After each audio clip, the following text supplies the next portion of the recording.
একটু আগে একটি ভিডিওতে শ্রবণ করলাম ও দেখলাম এক দিদি সাংবাদিক সম্ভাব্য উনি বললেন কি হচ্ছে বলুন তো বাংলাদেশে। পাকিস্তানের সঙ্গে যোগাযোগ করলো, তাহলে কি বাংলাদেশ সত্যি সত্যি অনেক অধিক ক্ষমতাসীন হয়ে গেল? চীনের সঙ্গে করলো, এরকম বিশ্বের সেরা সেরা বড় বড় দেশের সঙ্গে সম্পর্ক করতেছে। আমাদের অপরাধ কি? দিদি, আন্তরিক অভিনন্দন। আপনাদের অপরাধ কি? এ প্রশ্নের জবাব আপনি একটু ডিপলি ভেবে দেখুন। আপনার দেশ আর বাংলাদেশ সম্পর্কে সঠিকভাবে সুন্দরভাবে মিথ্যা পরিহার করে ভেবে দেখুন, প্রমাণ আপনি পাবেন। আপনি এই বাংলাদেশের সপক্ষে প্রমাণ করতে বাধ্য হবেন যদি আপনি সত্যটাকে তুলে ধরেন। দেখুন, এটা না বললে নয়। আপনাদের দেশে যেভাবে হয়রানিমূলক কথা আপনারা ইউটিভি চ্যানেলে বলে থাকেন, ফেসবুকে বলেন, কথাগুলো প্রমাণ করে যে আপনারা বর্তমান সময় অধিক অধিক জড়সড় দুর্বল হয়ে পড়েছেন বাংলাদেশের বিষয়ে। তাহলে অতীতে কি করেছিলেন ভাবুন। অতীতে যেটা করেছিলেন ওইটার বদলা এখন। আর এ তো তার অতীতের কথা না বললেও নয়, আবার বলাটা অনেক বেড়ে যায়, দরকার নেই। আপনারা একবার একটু ভেবে দেখুন, আপনি, আমি, সে আরেকজন, সকলেই আমরা মানুষ। মানুষের প্রতি মানুষের কি থাকা উচিত? সৃষ্টিমূলে আপনার আল্লাহ, গড, ভগবান, ঈশ্বর, আপনি যেদিকে যান, সৃষ্টিমূলে কি থাকা উচিত? এই স্মৃতির সৌহার্দ্যে আপনিও একজন প্রত্যক্ষদর্শী। কি আন্তরিক থাকা দরকার বা বিপর্যয়ে কিছু থাকা, কোনটা থাকা দরকার?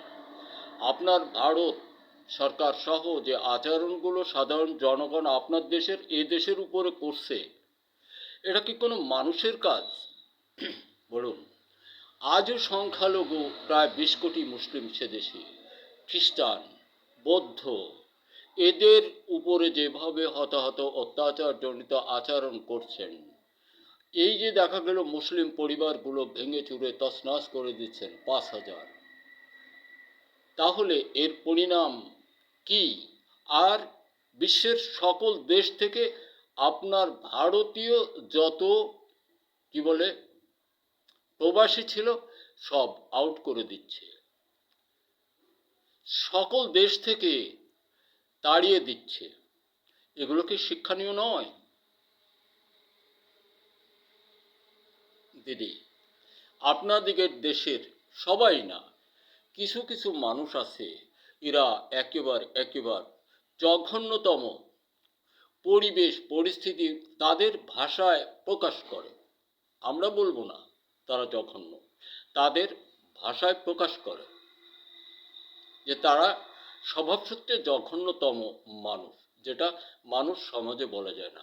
দেখুন, তামাম বিশ্বের সমস্ত দেশ থেকে যদি আপনাদের প্রবাসীরা ফিরে আসে, এখানে কি আপনাদের কিছু বোঝার আছে? বোধ করি আছে, কিন্তু আপনারা এটা ডোন্ট কেয়ার। এখন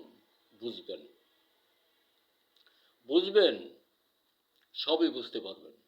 সে সময় আপনার, আমার, তার আরেকজনের, সকলের অত্যন্ত অত্যন্ত সন্নিকটে একটি সাধারণ সূত্রে জানেন, আমরা মূর্খ মানুষ, গ্রামের মানুষ, কৃষক মানুষ, আপনার দেশে যে কয়টা ভাষা আছে ওই কয়টা রাষ্ট্র হবে, এরপরে আরো অনেক কিছু হারাবেন। এরপর না খেয়ে থাকার সুন্দর সময় আপনারা বর্তমান সময় অর্জন করে বসে আছেন।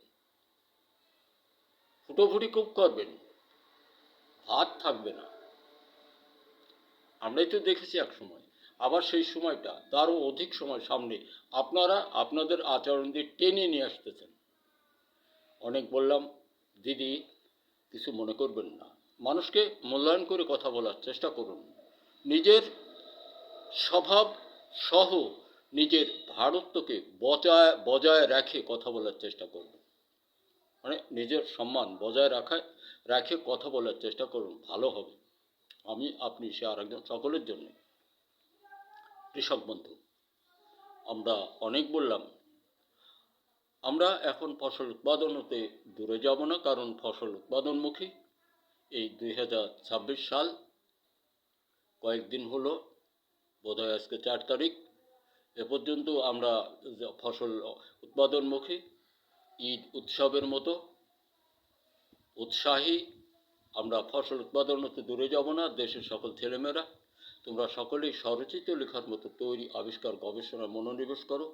বিশেষ করে আমাদের এই বাংলাদেশের মহিলাদেরকে অনুরোধ রেখে বলছি, আপনারা কোনো অবস্থাতেই রাজনীতি অঙ্গনে থাকবেন না। অন্য কিছু করেন, অন্য যেটা করেন, ব্যবসা বাণিজ্য, চাকরি বাকরি, যেটা হোক করেন, শুধু ওখানে থাকবেন না। আর দেশময় ছেলেদের ওইটাই অনুরোধ, স্বরচিত লেখার মতো তৈরি, আবিষ্কার, গবেষণায় মনোনিবেশ করো। আমার এখন 22টা পণ্য মাটি ও ফসল বিষয়। তাও এরকম বলি যে এই পৃথিবীর সৃষ্টিকর মাটি ও ফসল বিষয় বাংলাদেশে আমার এগুলাই বারুদ, মধুমন, মেঘবান, বড়শ্রী ইত্যাদি নামে 22টি পণ্যই প্রথম, যা সফলতায় শীর্ষে। যে কোনো ফসল মৌসুমে শুধু একবার বিঘায় মাত্র 4 কেজি, অধিক দিলেও ক্ষতি নেই, কিন্তু দিবেন কেন? বন্ধুরা আমার, আবার দেখা হতে পারে আরেকটা ভিডিওতে।